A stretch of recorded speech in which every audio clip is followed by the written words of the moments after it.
자, 오늘은 제 3장입니다. 네 번째 시간인데 제 3장 제목이 소문으로만 알던 하나님을 직접 대면하라, 이렇게 되어 있습니다. 그래서 여기 곧 앞에 이제 작은 문단 거기 보면은 이렇게 되어 있습니다.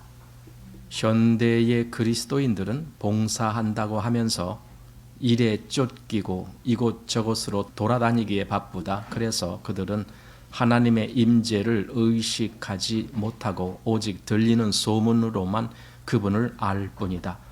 이렇게 됩니다. 임재를 의식하지 못한다. 그러니까 하나님과 개인적인 교통함이 없다, 그 말이에요. 개인적인 교통함. 그냥 어떤 이것저것 많은 봉사도 하고 일도 하고 바쁘게 왔다 갔다 하고, 이제 사실은 그게 교통인 줄 알아요. 그런 게.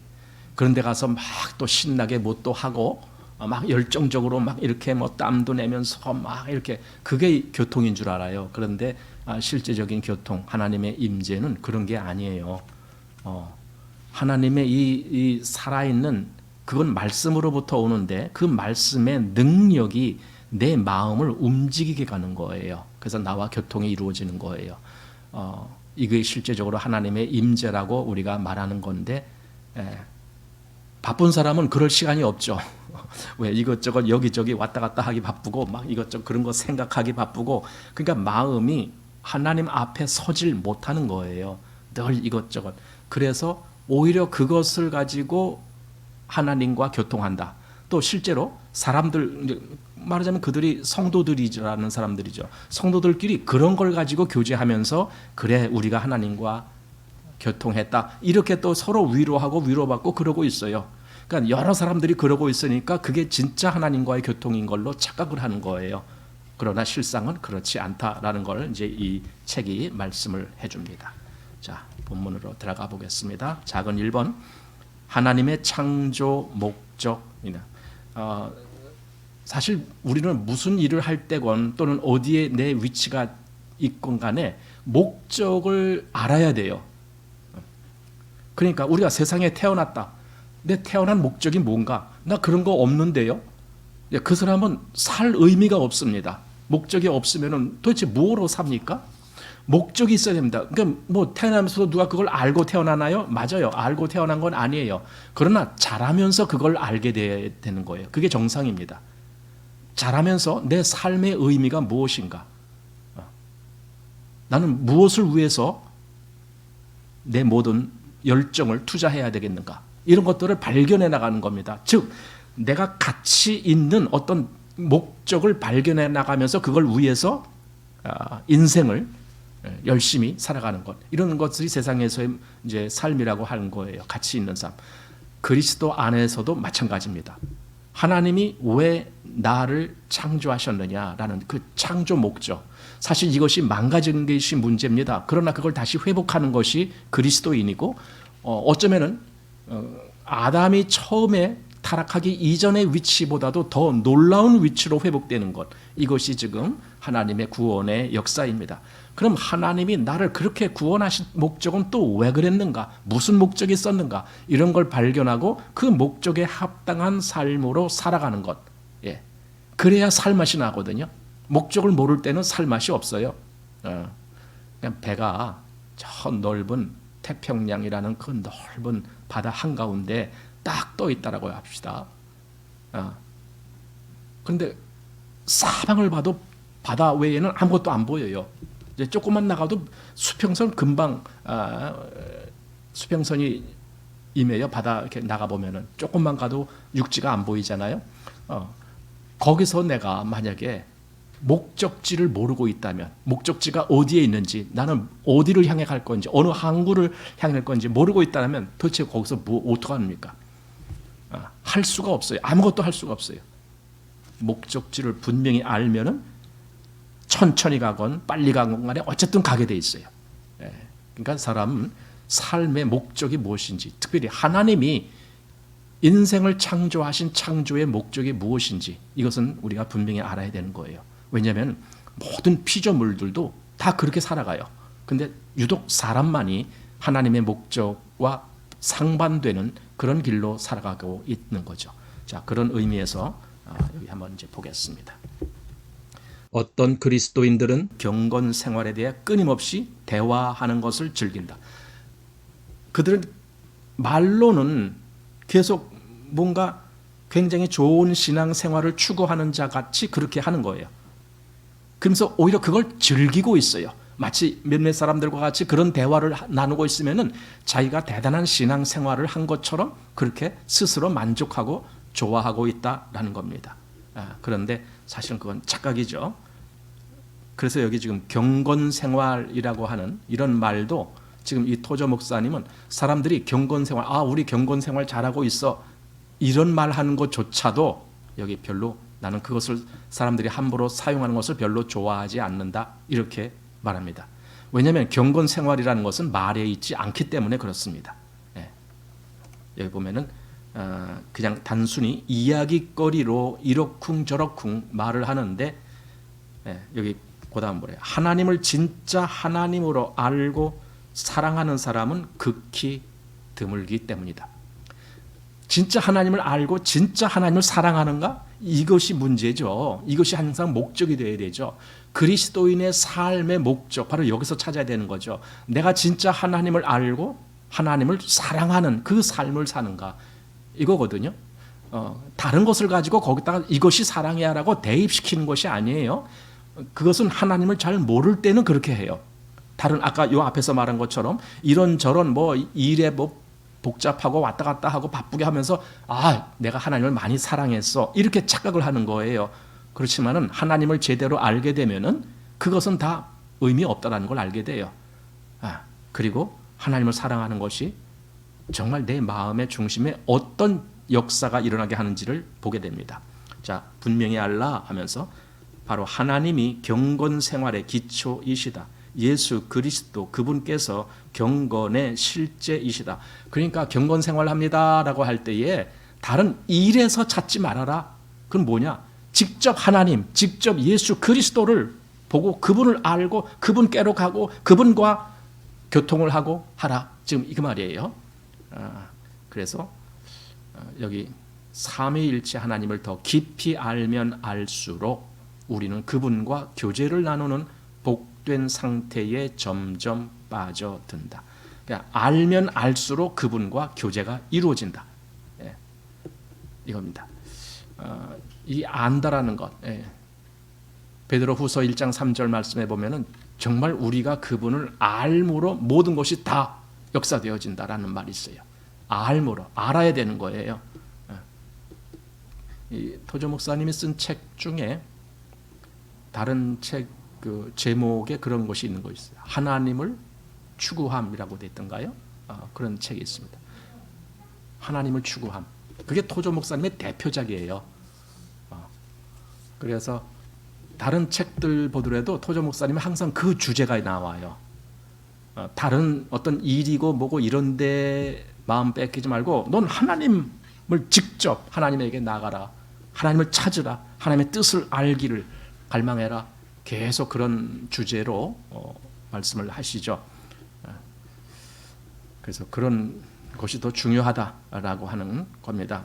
자, 그다음 보십시오. 본래 하나님께서 인간을 그분의 형상대로 지으신 것은 인간이 하나님 자신과 교제를 나누도록 하기 위함이었다. 사실 이게 핵심입니다.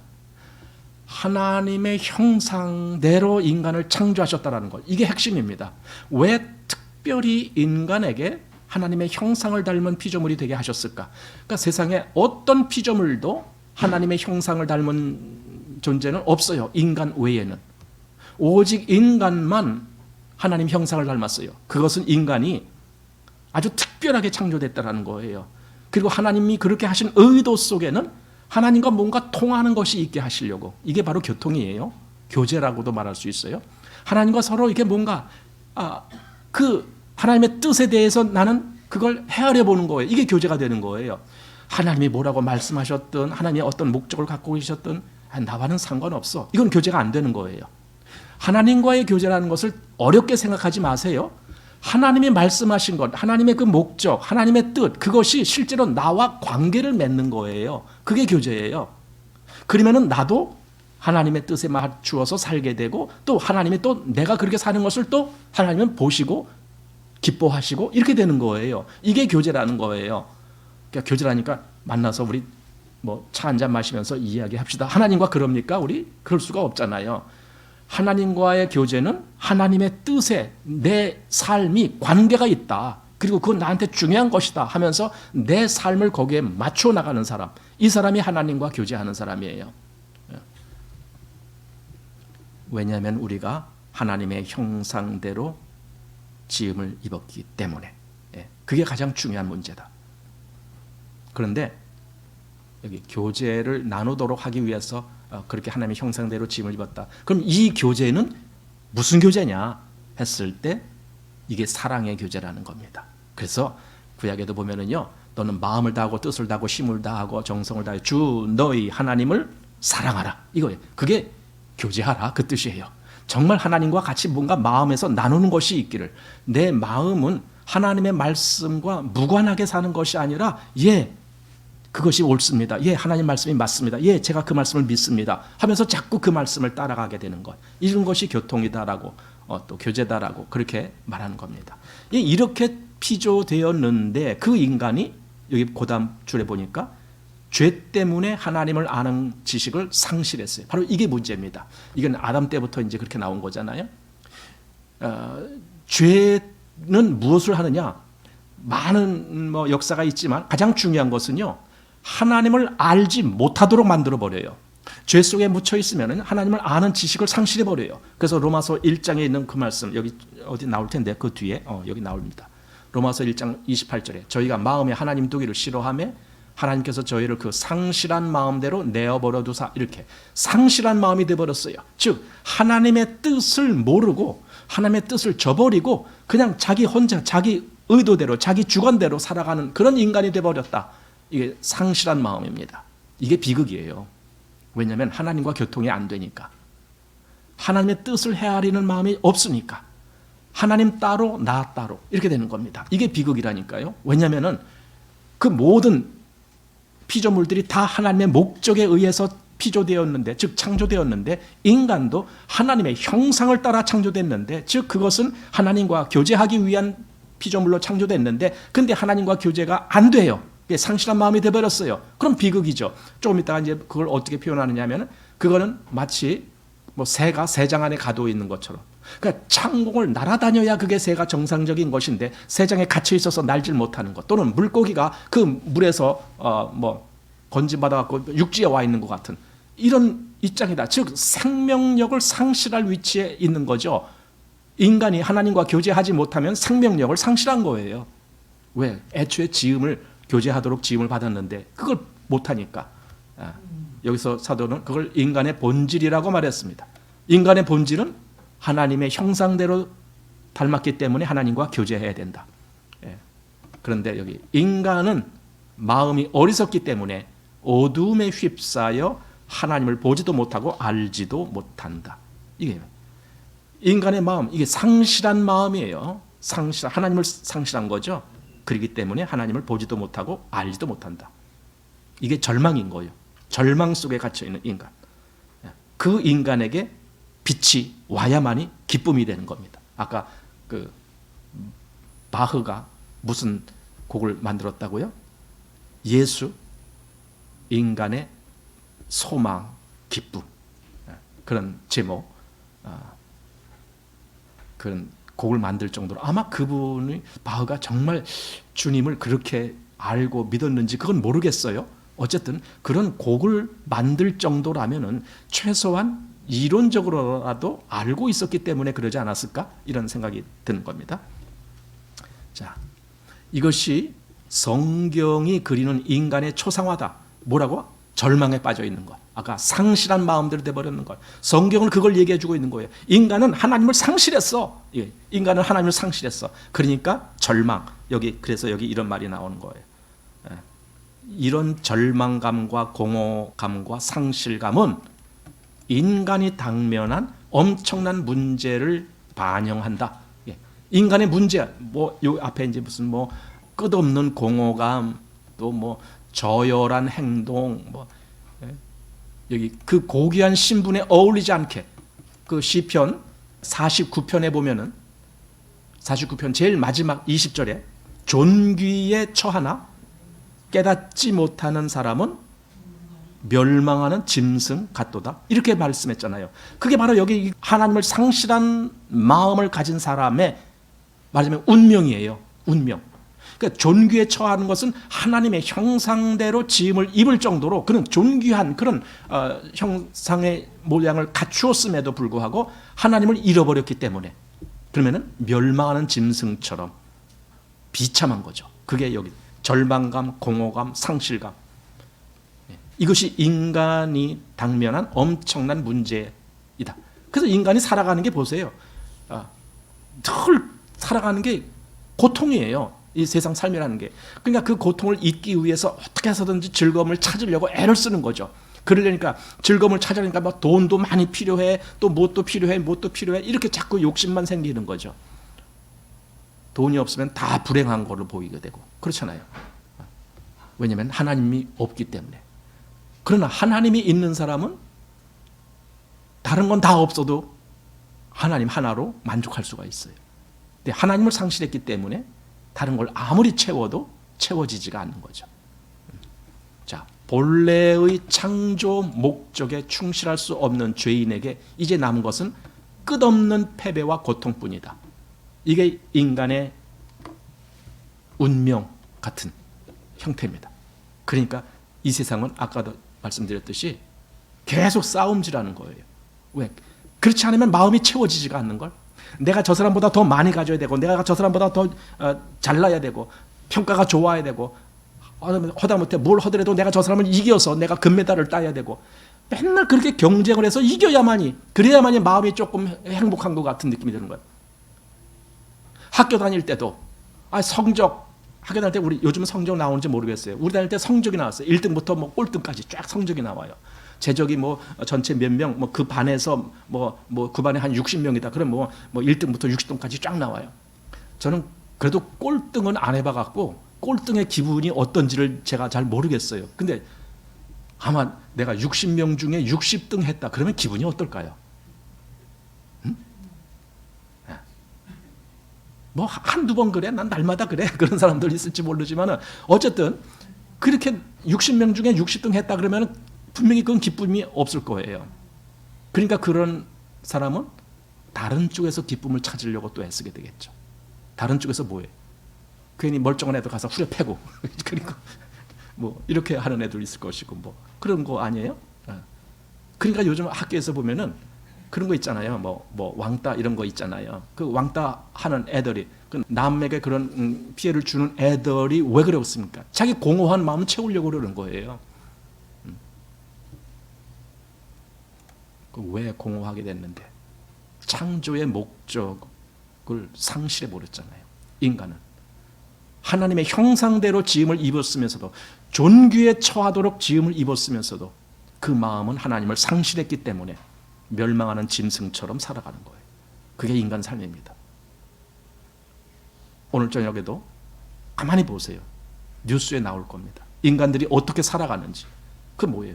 전부 그 자기 속에 그 공허한 그걸 채우기 위한 발버둥질 치는 것, 그게 전부 인간이에요. 어떻게 하면 더 즐거움을 찾을까? 그거예요. 근데 즐거움이 찾아지나요? 만족이 되나요? 안 되죠. 수가성 여인처럼 아무리 물을 먹어도 목마름은 계속되는 거죠. 자, 이제 두 번째, 작은 두 번째, 시궁창을 선택한 인간. 인간이 무엇을 선택했다? 그것 때문에 일이 다 바뀌어 버리는 거죠. 자, 하나님께서 모든 생물들을 지으실 때 그들 각자에게 그들 나름대로의 독특한 삶의 방식을 허락하셨다. 모든 피조물이 다 어떤 방식으로 살아가도록 그렇게 만드셨어요. 아주 작은 뭐 곤충이나 뭐 벌레 이런 것조차도 다 그들이 살아가는 방법이 있어요. 그리고 그 작은 짐승들도 다 거기에 아주 충실하게 살아가요. 참 묘하죠. 왜냐하면 하나님이 그렇게 창조하셨기 때문에 그 목적, 여기 하나님이 창조한 그 창조 목적에 합당한 삶, 모든 피조물들이 그렇게 살아가고 있어요. 그런데 그 하나님의 창조의 목적에 합당한 삶을 살지 아니하는 유일한 존재는 인간인 거죠. 왜냐하면 인간은 하나님의 형상을 닮은 그 존재로 창조되었고 그것은 곧 하나님과 교제하기 위한 모습으로 창조된 것인데 그걸 상실해 버렸으니까. 인간만이 하나님의 형상대로 창조됐는데 근데도 그걸 상실해 버렸다. 그래서 여기 보면은 성경에 따르면 오직 인간만이 하나님의 형상대로 창조되었다. 이렇게 말합니다. 그 말은 다시 말하면 하나님과 교제하며 그리고 하나님 뜻에 맞는 삶을 살아가기 위해서 창조되었다. 그 뜻이에요. 하나님의 형상대로 창조되었다라는 말은 여기 오히려 천사들, 여기 스랍이라든가 또는 그룹이라든가 이런 천사들은 하나님의 형상대로 창조되지 않았습니다. 그렇기 때문에 천사들은 사실 하나님이 부리시는 영이에요. 그들은 하나님의 심부름꾼이에요. 천사들은 오직 사람만 하나님과 교제하기 위해서 하나님의 형상대로 짐을 받았어요. 그러면은요, 이건 사실 등급으로 본다라면은요, 사람이 천사들보다 더 위에 있는 등급이에요. 하나님과 교제하니까. 그런데 현실은 어떻습니까? 천사들보다도 더 훨씬 밑으로 떨어져 버렸잖아요. 왜? 죄 때문에. 이 우주에는 인간의 영혼만큼 하나님을 닮은 존재란 없다. 인간의 영혼만큼. 그게 가장 아주 중요한 피조물이다라는 겁니다. 그래서 인간이 죄로 인하여 타락했다 할지라도 그는 은혜를 통해 하나님을 닮을 수 있는데 이런 가능성은 온 우주에서 인간만이 가지고 있다. 그러니까 타락했어도 다시 회복할 수 있는 기회가 주어지는 것은 인간만이다 이거예요. 인간만. 예를 들어 천사가 타락하잖아요. 그러면 어떻게 하실까요? 하나님은 다시 회복할 기회를 줄까요? 그 천사에게? 아니죠. 그냥 저주해 버리죠. 그래서 사단이 된 거잖아요. 천사가 타락했을 때 사단이 되는 거예요. 근데 인간은 타락했는데도 또다시 기회를 주시는 거예요. 너가 돌이켜서 회복할 수 있는 기회를 주겠다. 그게 구원이에요. 회복하는 게 구원이에요. 여러분, 이 특권이 어마어마한 특권이에요. 근데 그걸 그렇게 보질 못하는 거죠. 인간이.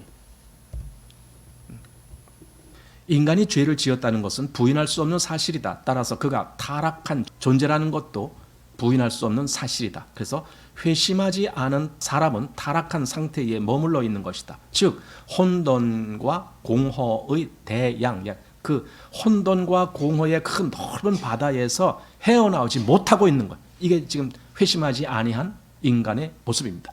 그 회심하지 아니한 사람들이 살아가는 세상, 뭐 거의 대부분이 그런 세상이죠. 그래서 세상은 이렇게 지저분한 거예요. 싸움질이나 하는. 자, 그 밑에 볼게요. 인간은 하나님을 알도록 창조되었지만 시궁창을 선택했다. 그래서 인간은 새장에 갇힌 새나 물 밖으로 나온 물고기 같은 신세가 되고 말았다. 즉 뭐예요? 죽음의 길을 걷는 거예요. 그게 죽음의 길. 이렇게 된 인간은 증오, 살인, 탐욕, 형제간의 다툼, 전쟁 등 온갖 수치스러운 짓을 서슴지 않고 있다. 여러분, 그 다툼의 그 내용을 보면은요, 몇 가지 소재가 있습니다. 예를 들어 어떤 집안을 보면은 형제들끼리도 다투어요. 형제들끼리 다투는 집안은 무엇 때문에 다투겠습니까? 하나예요. 이유는 돈. 이제 그 부모가 예를 들어 뭐 상속하는 그 상속액이 좀 많은 집은 잘 다투요. 다투길 잘해요. 뭐 안 그런 집안도 분명히 있지만은 가끔 뉴스에 나오는 거 보면은요, 아주 그 어마어마한 재산을 물려주는데도 그걸 가지고 다투더라고요. 우리 같으면은 그냥 저 중에 한 10분의 1만 받아도 실컷 살겠구만. 우리는 생각엔 그런데 그 사람들은 또 그게 아닌가 봐요. 어쨌든 다투요. 여기 형제 간의 다툼. 이런 게 왜 생겨요? 이웃, 남남 간의 다툼이라면은 뭐 그건 모르겠습니다. 근데 형제 간에도 다투요. 심지어는 살인까지 일어나요.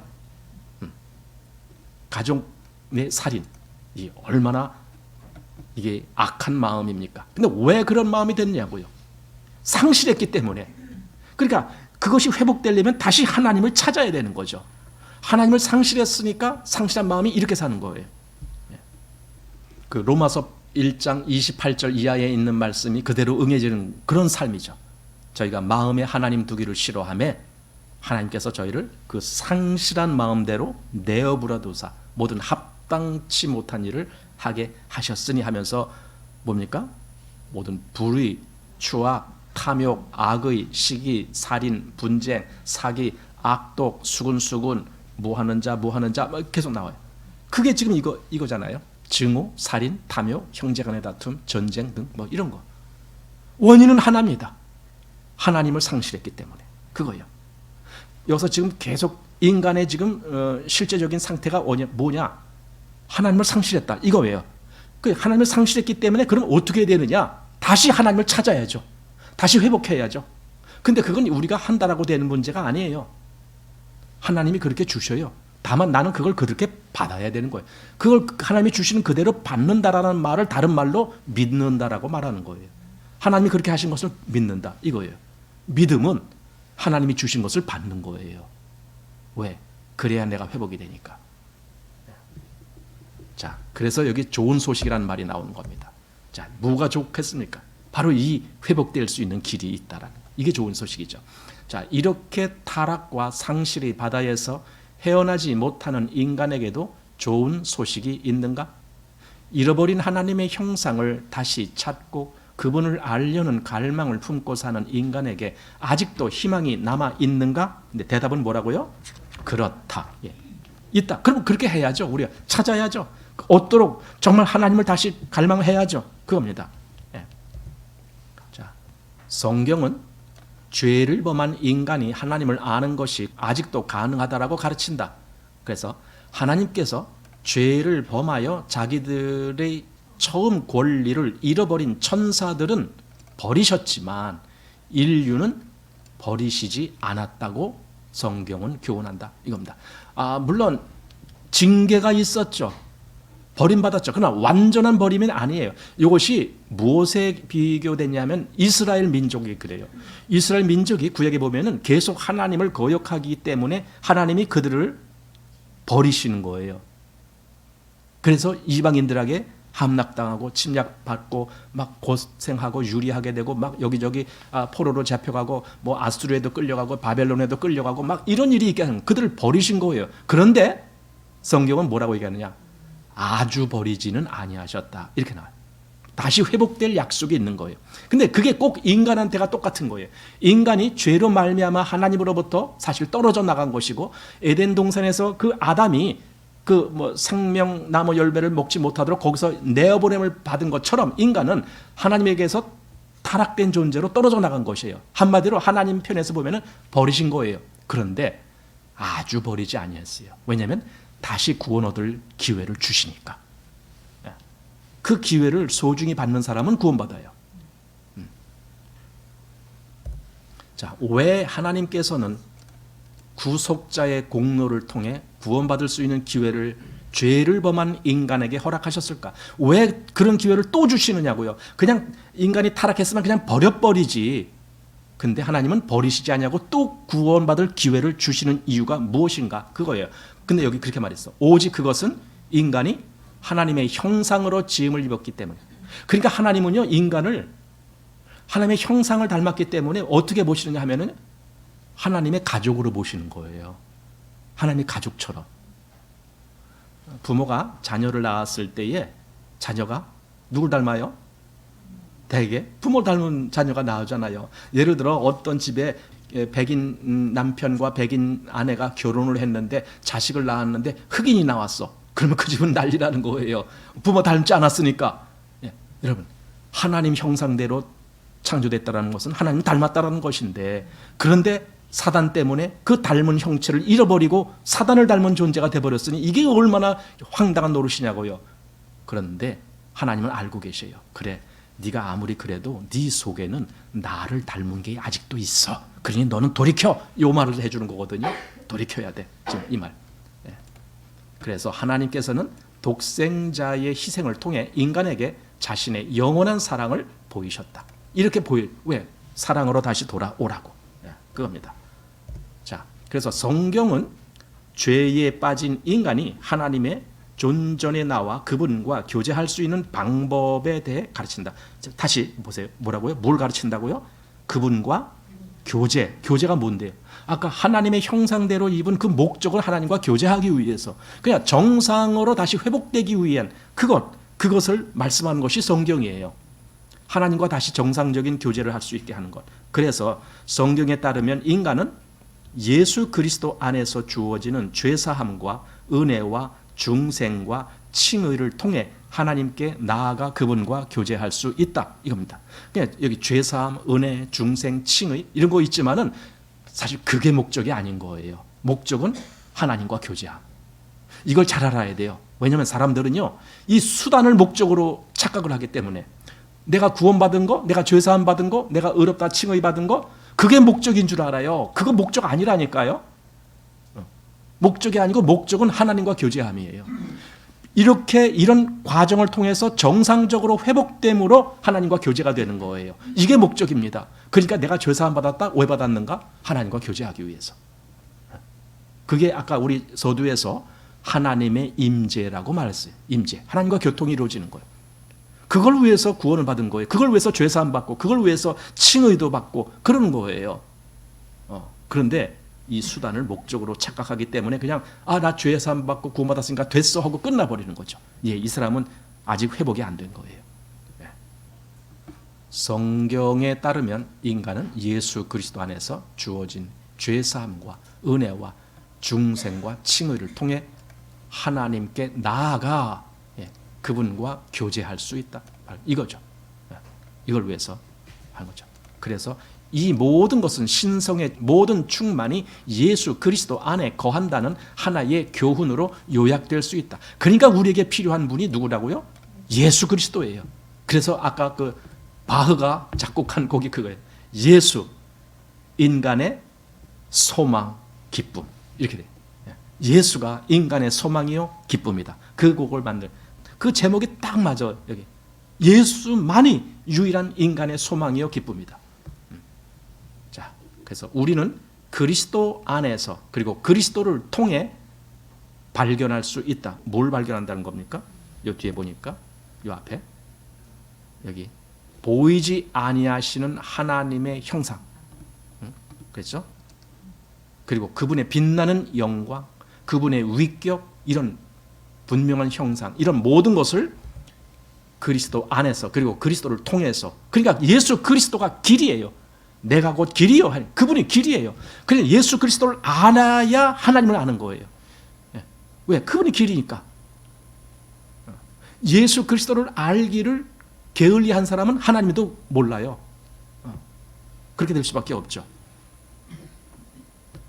자, 우리가 기쁨 중에 받아들이고 믿는 진리는 이것이다. 뭐라고요? 예수 그리스도는 만세전에 아버지에게서 나신 분이다.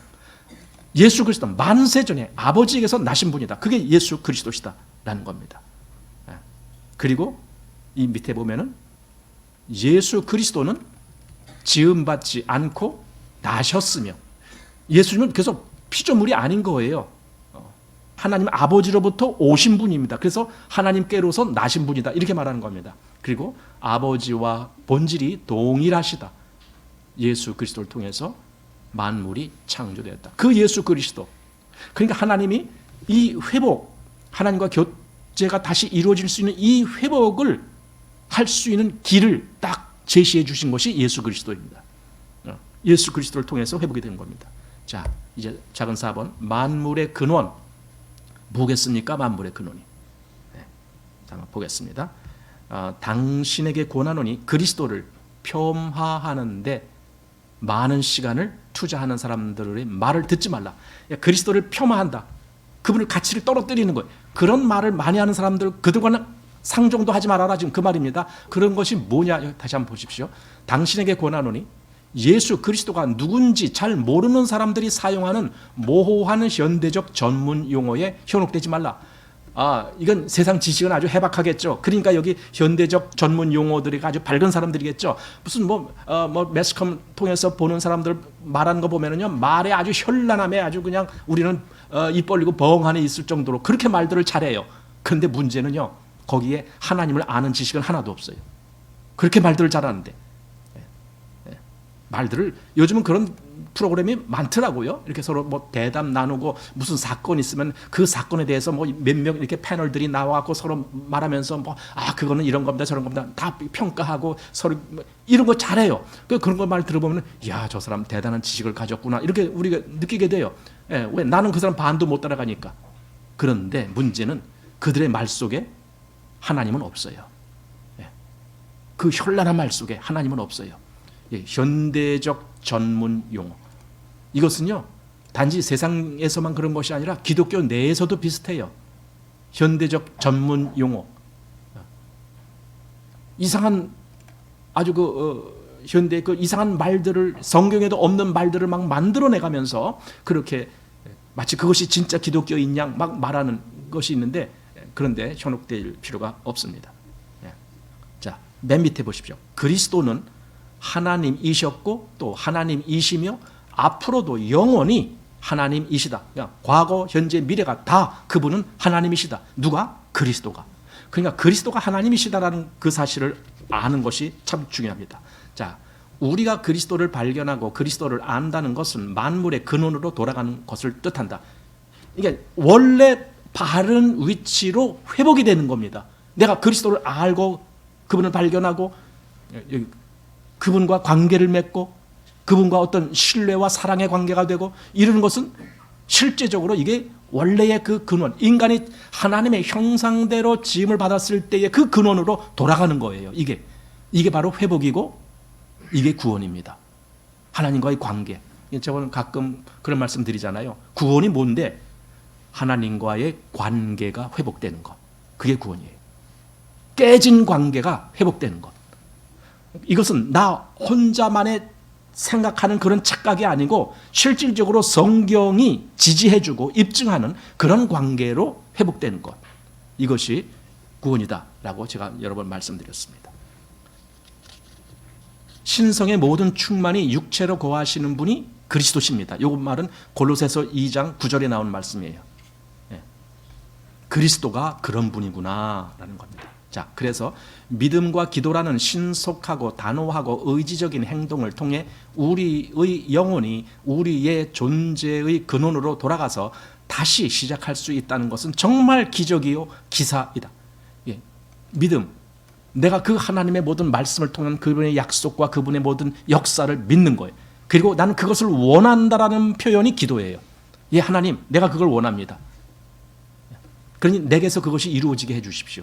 이게 기도예요. 그러니까 믿음과 기도, 이것을 통해서 우리는 내가 다시 하나님의 그 원래 피조된, 내가 하나님으로부터 피조된 그 원래의 위치, 즉 하나님과 교통을 나눌 수 있는 하나님의 형상을 닮은 위치로 다시 갈 수 있다라는 이 사실은 여기서 말한 대로 그게 기적이고 기사다 이겁니다. 자, 그리고 그 밑에 이것은 천사들을 지나 아담이 존재했던 곳을 넘어, 그러니까 천사들 위치도 아니에요. 그것도 더 넘어가야 돼. 그 아담이 원래 옛날에 타락하기 이전의 상태, 그것도 더 넘어가는 겁니다. 그만큼 높은 위치로 가는 겁니다. 그래서 태초로 거슬러 올라가 만물의 근원으로 돌아가는 것이다. 그러니까 실제적으로 창조돼서 어떻게 됐느냐 그 문제가 아닙니다. 창세기 이전, 창조되기 이전, 그걸 보고 태초 이전, 그때 하나님이 그리스도 안에서 우리를 보신 그 위치, 그 위치로 돌아가는 것입니다. 바로 예수 그리스도 안에서 우리의 존재의 근원과 참된 만족을 찾을 수 있다. 예수 그리스도 안에서만 그렇게 된다. 여기 존 뉴턴에 대한 이야기가 조금 기록되어 있는데, 존 뉴턴은 나 같은 죄인 살리신이라고 하는 찬송가를 만든 분입니다. 근데 여기 그분이 한 말 속에 이런 것이 있다는 겁니다. 여기 오랜 세월 방황한 내 영혼아, 이제 안식하라. 지극히 복된 반석 위에서 안식하라. 안식을 여기서 찾는 거죠.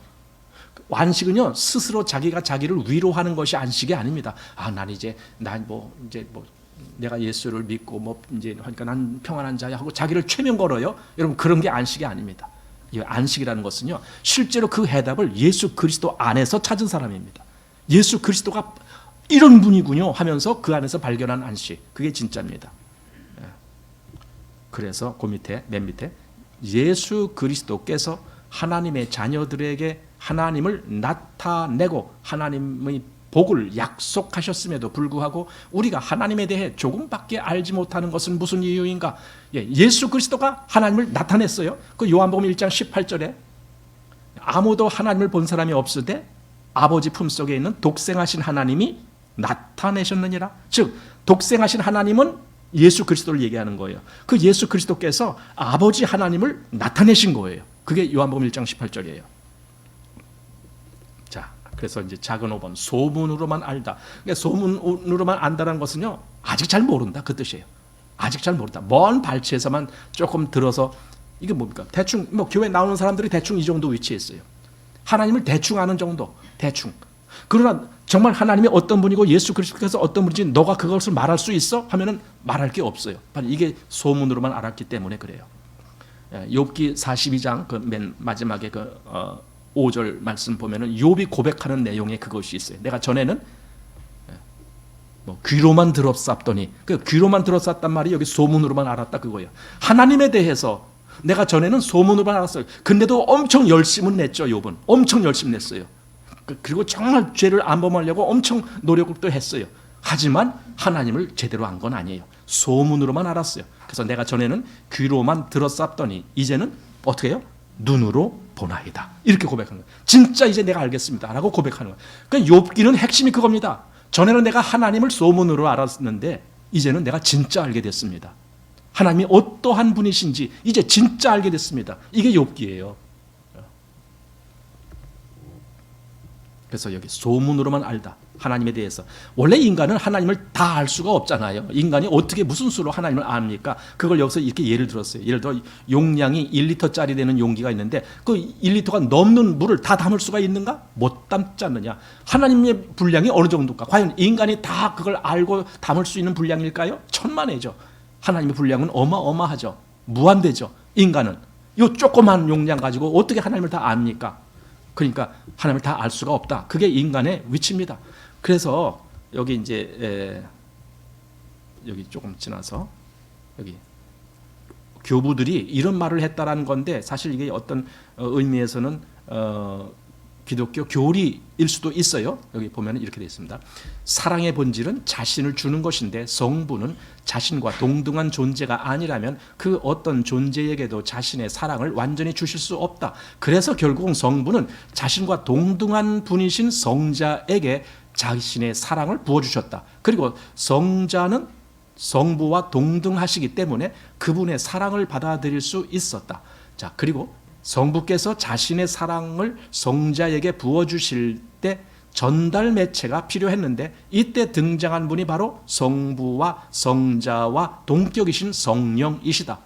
사랑으로 충만하신 성부께서 자신과 동등한 성령을 통해 자신과 동등한 성자께 자기 자신을 부어주신 것이다. 자, 읽었는데 이게 뭔 말입니까? 말이 교리적으로 지금 설명이 된 거예요. 그러니까 교리적으로 됐기 때문에 읽어도 그게 뭔 말인지 아주 헷갈리는 거예요. 이 교리적인 말이 그렇습니다. 그러나 의미적으로 우리는 봐야 됩니다. 아, 성부와 성자와 성령은 같은 하나님이시구나. 그래서 정말 온전한 사랑이 성부의 사랑이 성자에게 그리고 성부와 성자의 그 모든 역사를 그대로 나타내시는 성령이 이렇게 연결되는구나 하면서 우리는 여기서 말하고자 하는 것은 삼위일체시구나. 그걸 말하려고 이렇게 아주 이상한 그 말 같은 설명이 됐는데 어쨌든 삼위일체를 말씀하시려고 했습니다. 이것이 바로 교부들의 설명이다. 삼위일체에 대한 교부들의 설명. 네, 복잡하죠? 예. 자, 인간은 하나님의 모든 신비를 알 수 없다. 이것은 확실한 진리다. 예, 인간은 유한하기 때문에 하나님을 다 알 수가 없는, 그 당연한 거죠. 그런데 이것만큼 확실한 진리가 또 있다. 그것은 인간이 이 세상에서 하나님에 대해 알 수 있는 모든 것은 오직 예수 그리스도 안에 계시된다는 사실이다. 그래서 예수 그리스도를 알아야만 되는 겁니다. 왜? 하나님의 모든 지혜와 지식의 모든 보화가 그 안에 감춰져 있는 거니까. 예수 그리스도 안에, 그분 안에 신성의 모든 충만이 육체로 거하시고 계신 분이시니까. 예수 그리스도 안에. 그 예수 그리스도가 해답이에요. 우리의 해답. 물론 하나님이 우리의 해답이십니다. 그런데 하나님을 직접 우리가 하나님께로 연결될 수 있는 길이 없어요. 그래서 그 길이 예수 그리스도십니다. 예수 그리스도가 그래서 우리의 해답이 되시는 거예요. 여기 인간이 이 세상에서 하나님에 대해 알 수 있는 모든 것은 오직 예수 그리스도 안에서 계시된다는 사실이다. 그리고 이제 사도 바울의 이야기가 나옵니다. 자, 사도 바울은 하나님을 더 알기를 원한다고 고백했는데 이것은 그가 학습과 암기를 통해 지적으로 그분을 알고 싶다고 한 말이 아니다. 바울은 체험적으로 하나님을 알고 싶어 했다. 이것은 영이 영에게 영향을 주고 마음과 마음이 통하는 가운데 인격적인 관계 속에서 의식적으로 아는 것을 뜻한다. 그러니까 사도 바울이 정말 하나님을 더 알기를 원한다라고 고백했을 때 그건 여기 지적이나 또는 어떤 학습이나 암기라는 것은 내가 성경 구조를 줄줄줄 외우고 그런 것을 통해서 주어지는 것이 아니고 체험적이라는 말은 실제적인 관계, 이게 체험이에요. 하나님과 실제적인 관계, 예수 그리스도와 실제적인 관계, 내가 하나님을 알고 그리고 하나님이 또한 나를 아는 그 관계, 이런 것을 사도 바울이 실제적으로 원했다. 그렇다라고 해서 여기 지적으로 아는 것을 사도 바울이 그럼 다 배제했느냐? 그것은 아니에요. 지적으로 아는 것도 필요해요. 여기 학습, 암기를 통한 지적으로 그분을 알고 싶어하는 말 아니다 했는데 이런 것이 배제된단 말은 아닙니다. 필요합니다. 그러나 그런 것 위에 중요한 체험적으로 하나님을 알고 싶어 했다 이겁니다. 여기 이런 말도 나옵니다. 오늘날 많은 그리스도인들이 기독교 용어를 사용하여 이야기하지만 그들은 단지 소문으로만 하나님을 알 뿐이다. 그러니까 기독교 용어들을 잘 사용해요. 성령 충만 이런 말을 못하는 사람이 누가 있어? 다 말합니다. 영성이 어떻고 다 말하고 있습니다. 그런데 문제는 진짜 그러느냐 이거 진짜. 문제는 그거죠. 여기 맨 밑에 보십시오. 그러나 그들이 인격적인 관계 속에서 갖고 있는 하나님을 아는 지식은 매우 적다. 그러니까 말들은 아주 유창한데 실제적으로는 아주 적은 부분만 알고 있을 뿐이다. 자, 이제 작은 6번 종교적 버팀목. 사람들이 서로 위로하고 위로받고 하는 그 버팀목이 뭐냐? 이거 활동을 통해서 한마디로 종교적인 활동이 그를 위로해주고 있어요. 그 뭐가 잘못된 거거든요. 종교적인 활동이 나를 위로해 준다고요? 아니에요. 그러면 안 돼요. 하나님이 직접 예수 그리스도를 통해서 이루어져야 돼요.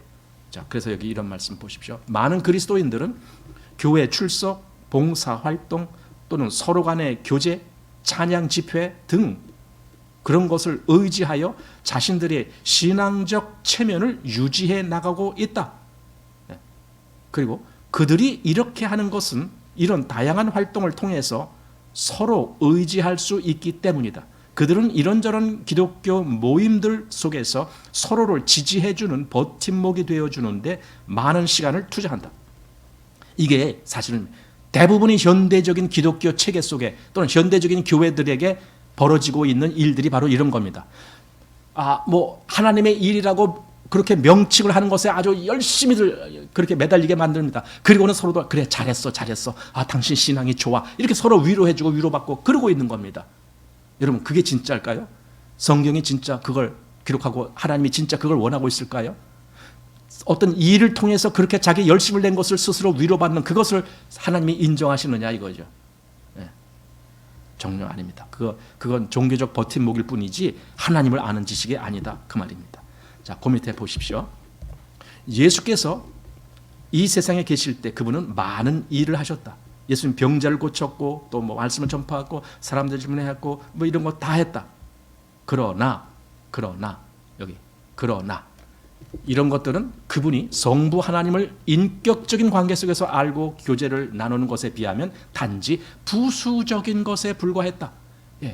그러니까 중요한 것은요, 예수님이 정말 하나님과 여기 성부 하나님과 인격적인 관계 속에서 알고 교제하는 그것, 그것이 예수님에게는 아주 제일 중요한 것이었다. 즉 하나님과 만남이에요. 예수님에게는 그게 제일 중요한 거다. 무슨 뭐 기적을 일으키고 이런 것이 중요한 것이 아니라. 자, 중간점. 현대 그리스도인들은 봉사한다고 하면서 일에 쫓기고 이곳저곳으로 돌아다니기 바쁘다. 그래서 그들은 하나님의 임재를 의식하지 못한다. 오직 들리는 소문으로만 그분을 알 뿐이다. 예.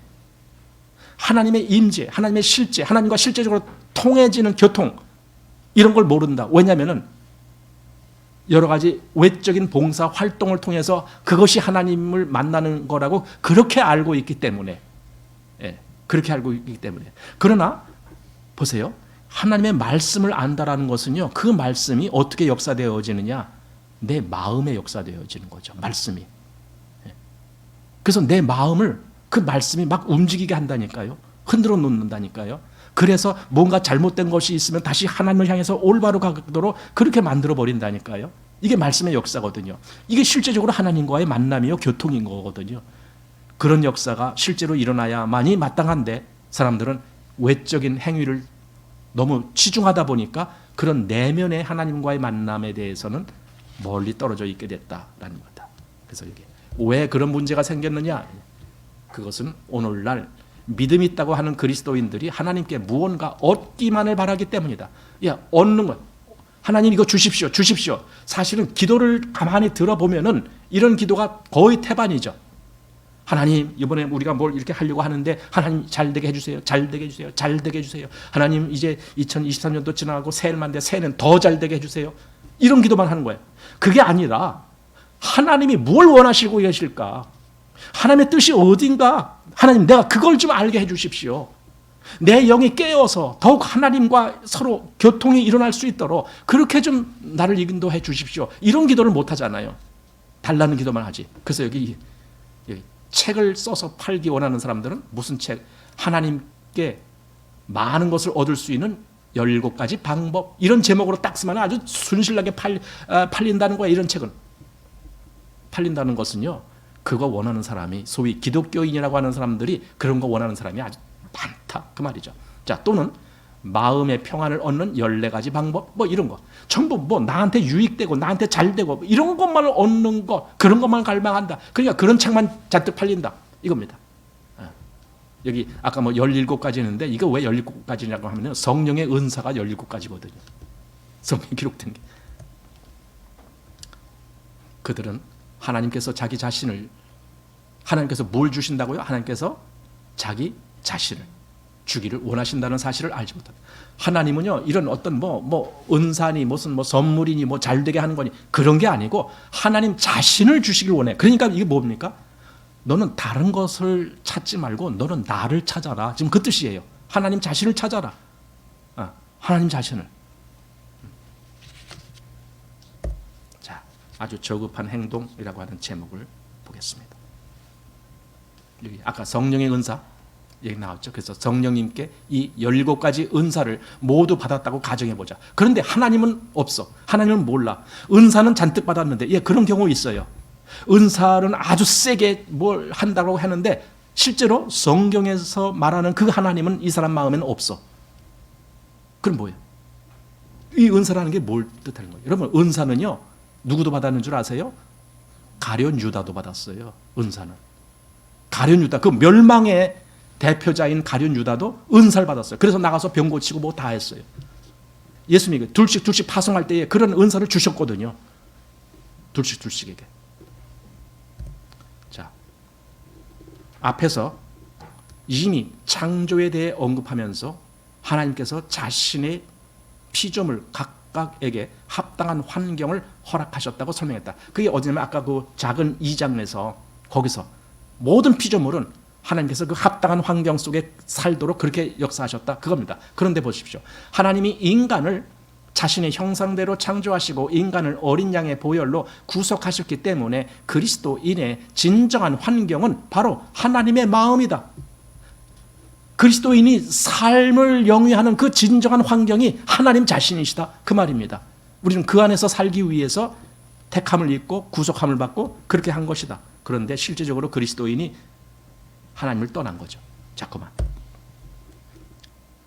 아래쯤. 만일 하나님이 자신과 인격적인 관계 속에 있지 않은 사람에게 포도주를 주신다면 그는 그 포도주로 인해 파멸될 것이다. 그러니까 선물을 구하는 사람들은 바로 이게 문제가 되는 거예요. 그 실제적으로 선물이 왔어. 자기가 구하는 것이 왔어요. 그러나 하나님이 없다라면 그 포도주가 과연 그에게 무슨 유익이 있겠느냐고요. 그를 파멸시키는 것밖에는. 예. 그런 얘기입니다. 자, 그래서 우리에게 하나님의 선물을 얻기 위해 그분을 찾는 경향이 있는데, 그러니까 달라 하는 사람들이 이걸 찾는 거예요. 하나님의 선물. 예, 하나님 이거 주십시오, 주십시오. 이러는 거죠. 우리는 이런 것을 거부해야 된다. 예, 거부해야 된다. 왜 거부해야 되느냐? 주권적인 하나님은 자기 자신으로서 사랑을 받고 자기 자신으로서 영광 받기를 원하신다. 하나님이 실제로 원하시는 것이 바로 이거다. 자기 자신으로서, 하나님으로서, 다른 어떤 도구가 아니고 내가 너에게 많은 선물을 주니까 그러니까 네가 나를 사랑한다. 그런 거 말고 네가 나를 알고 나를 사랑하게 되는 것. 바로 그걸 원하신다. 겁니다. 자, 그런데 이것은 그분이 원하시는 것의 절반에 불과하다. 나머지 절반은 우리가 하나님을 소유할 때 하나님 이외에 다른 모든 것들도 소유하게 된다는 사실이다. 다른 것들도 소유한다 이 말입니다. 하나님을 알게 되면 다른 것들도 얼마든지 하나님이 허락하신다 이겁니다. 그래서 너희는 먼저 그의 나라와 그의 의를 구하라. 그리하면 이 모든 것을 너희에게 더하시리라 이 말씀이 있는 겁니다. 자, 그다음 많은 그리스도인들이 잘못된 교리의 주입과 세뇌 교육으로 인하여 하나님을 주인으로 모시지 않고 오히려 그분을 자기 종으로 만들려는 경향에 쉽게 빠진다. 이게 진짜예요. 그 종으로 만든다는 것이 뭐예요? 종은 뭐 심부름꾼입니다. 하나님을 심부름꾼으로 알아요. 하나님 이거 해주세요. 하나님 저거 해주세요. 이게 뭐 심부름꾼이죠. 내가 하나님 말씀대로 내가 이렇게 하겠습니다. 하나님 말씀대로 내가 이 길로 가겠습니다. 이렇게 하는 것이 아니라 하나님 이거 해주세요. 하나님 저거 해주세요. 그러니까 말은 해주세요지만은 의미적으로 본다면 하나님 이거 해야 돼. 날 위해서 이거 해. 하나님 이거 해야 돼. 안 하면 혼나. 뭐 이런 식이에요. 이게 신앙입니까 이게? 말로는 아무리 하나님께 겸손한 척을 한다 할지라도 내용상으로는 하나님을 종으로 부리는 거예요. 그거는 아주 의미심장한 말씀입니다. 왜냐하면 현대 기독교가 이런 경향이 너무 크니까. 하나님을 자기 종으로 만드니까. 그래서 심지어 이런 책, 이거 실제로 이런 책이 나왔어요. 하나님께 기도하여 필요한 돈을 받아내는 법. 이게 뭐예요 이게? 이런 책이 나왔다니까 실제로 시중에. 이거 뭐 이런 거 비슷한 책들이 아주 많아요. 실제로 하나님께 뭐 받는 방법 뭐 해갖고. 자, 믿음으로 살면서 사역을 감당한 사람이라면 누구나 주님이 필요한 것을 공급해 주셨다는 간증을 사람들 앞에 할 수 있을 것이다. 예, 그러니까 믿음으로 사는 게 그게 먼저다. 근데 실제로 그렇게 사는 사람들에게 모든 것이 다 공급돼 주는 것은 그건 하나님의 역사고 얼마든지 하나님이 하시는 은혜입니다. 그러나 첫째는 그런 것이 아니라 하나님 자신이죠. 예. 여기 한번 보겠습니다. 예, 많은 사람들이 하나님을 이용하느라고 바쁘다. 예. 하나님을 이용해. 또 일자리를 얻기 위해서 그분을 이용한다. 안전보장을 위해서 그분을 이용한다. 마음의 평안을 유지하기 위해 그분을 이용한다. 사업에 성공하기 위해 그분을 이용한다. 근데 사실은요, 요즘 기독교는요, 얼마나 잘못됐는지 이런 것을 위해서 그분을 이용해갖고 응답을 받으면 신앙이 좋다라고 인정을 해줘요. 여러분, 그게 신앙입니까? 잘 생각해 봐야 돼요. 잘못된 것인데 잘못된 것을 분별을 못하기 때문에 그것이 대단한 신앙이라고 인정을 해버리는 거예요. 서로 그러고 있어요, 서로. 그래, 너 잘했어. 너도 잘했어. 이러고 있어요. 아닙니다. 하나님을 이용하시면 안 돼요. 하나님을 이용하시면 안 돼요.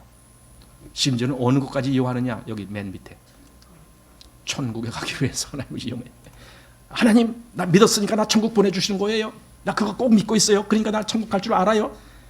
여러분, 그러지 말고 제발, 하나님, 나를 왜 구원시켜 주시는지 내가 그걸 잘 알고 그래서 내가 하나님께 영광 돌릴 수 있게 좀 해주십시오. 난 그걸 원합니다. 내 삶이 온전히 하나님께 그렇게 드려지기를 원합니다. 이런 기도를 해보느냐고요. 오직 내가 얻은 것만 잘했다라고 기뻐하고 있는 거죠. 자, 이제 작은 8번 마지막입니다. 그분 자체를 사랑합시다. 다른 것들을 사랑하지 말고 그분 자체를 사랑합시다. 여기 형제들이여, 우리는 배워야 한다. 그것도 당장 배워야 한다. 하나님 없이 세상의 모든 부와 권력을 갖고 사는 것보다 그분을 모시고 극한 가난 속에서 사는 것이 훨씬 더 좋다는 것을, 이걸 배우라는 거예요. 이걸. 여러분, 그러나 이거 아마 어떤 사람은 이거 배우기 싫어할 겁니다. 왜? 나는 가난은 싫어. 하나님 없는 것은 그것은 싫다라고 말 안 해요. 그건 뭐 없든지 말든지. 그러나 나는 가난한 것은 싫어. 이렇게 생각되는 거예요. 그러니 이 사람은 하나님보다 돈을 더 사랑하는 거죠. 이 사람의 주인은 돈이죠. 저의 신은 배요. 이런 말이 빌리버. 저의 신은 배요. 자기 배부른 것만 섬기는 사람. 저의 신은 배요.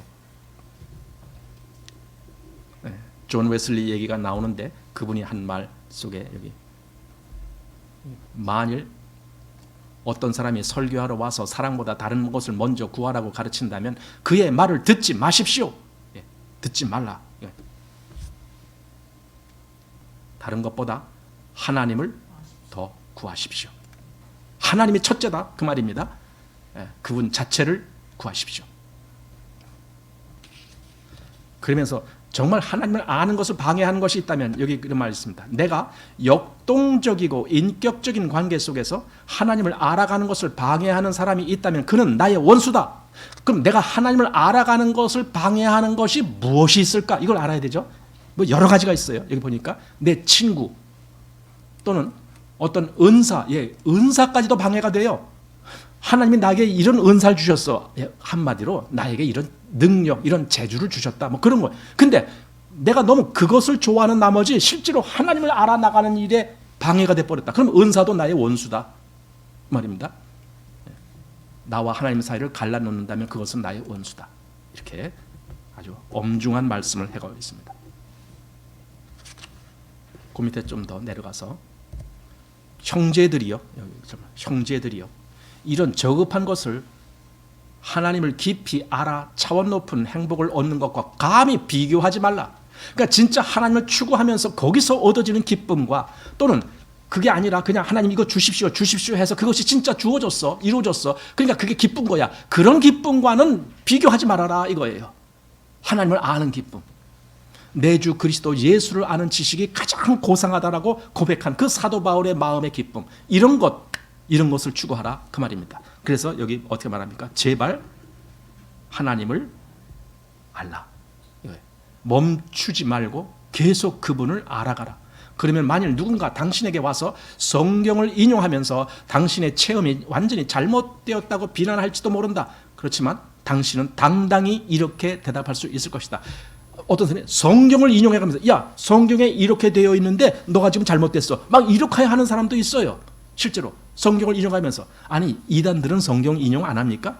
신천지가 성경 인용 안 합니까? 신천지를 처음 사람들이 끌고 가서 뭐 하는가? 성경부터 가르친다고 하고 있어요. 그러나 그게 진짜 맞는 가르침입니까? 엉터리지, 엉터리. 그러니까 성경 갖다 들이댄다라고 해서 그게 다 맞는 게 아니죠. 그래서 이렇게 돼. 당신은 성경을 설명하는 데 능한 사람이지만 나는 내 주님을 알게 되었습니다. 나는 그분이 주시는 무엇 때문에가 아니라 그분 자체를 사랑합니다. 이렇게 말해주라는 거예요. 그러니까 당신 성경 박사네요. 예, 당신은 성경 박사인지 모르지만은요, 나는 그 정도까지 몰라요. 하지만 나는 내 주님을 알아요. 오늘 오전에 설교 어디 제목이었죠? 본문이 디모데후서 1장 11절 12절. 그 12절에 뭐가 있어요? 우리 한번 성경을 잠깐 펴보겠습니다. 자, 디모데후서 1장 12절, 우리 성경을 한번 펴보십시오. 바로 이 말이 중요한 것이기 때문에. 자, 12절 같이 시작. 이를 인하여 내가 또 이 고난을 받되 부끄러워하지 아니함은 나의 의뢰한 자를 내가 알고 또한 나의 의탁한 것을 그날까지 저가 능히 지키실 줄을 확신함이라. 이게 진짜 아는 거예요. 그분을 아는 것. 그래서 그분 자체를 사랑합니다 라고 말하는 거예요. 이것이 주님이 우리에게 원하시는 전부다. 이것이 힘입어 우리는 우리를 향한 그분의 창조 목적을 성취할 수 있다. 창조 목적, 다시 아까 처음 1장으로 갔을 때 모든 피조물은 하나님의 창조의 목적이 있는데 바로 그리스도인들도 그 목적을 회복하는 것, 바로 하나님을 알게 됐을 때, 그리고 그 안에서 발견했을 때, 그래서 결국은 발견했다는 것이 뭡니까? 그 해답이 하나님 자신을, 하나님 자체를 사랑하는 것. 다른 어떤 선물이 아니고 하나님이 내게 주시는 그 선물, 예, 그런 것도 있어요. 근데 그건 부수적인 거예요. 예? 사실 그리스도인들에게, 그러니까 뭐 너희는 먼저 그의 나라와 그의 의를 구하라, 이것이 끝이 아니고 그리하면 이 모든 것을 너희에게 더하시리라. 예, 더한다는 말은 부수적인 거란 말이에요. 근본은 그의 나라와 그의 의를 구하라. 즉 하나님 자신을 구하라. 그러면은 모든 것은 다 그 안에서 이루어진다. 그러니까 내 마음은 그 모든 것에 가 있지 않고 난 하나님께 가 있는 마음이라 해야 되죠. 그래야 하나님 자신을 구하는 것이 되죠. 그랬을 때 이게 진짜 하나님이 우리를 창조하시는, 즉 하나님의 형상을 닮은 자의 목적을 이루는 거가 되는 거예요. 나를 구원하신 구원의 목적이 무언가? 하나님과의 이 교통이 이루어지는 거예요. 이 관계를 회복해서 바로 이것을 여기 도저 목사님이 말씀해 주고 있습니다. 이렇게 해서 3장 마치겠습니다.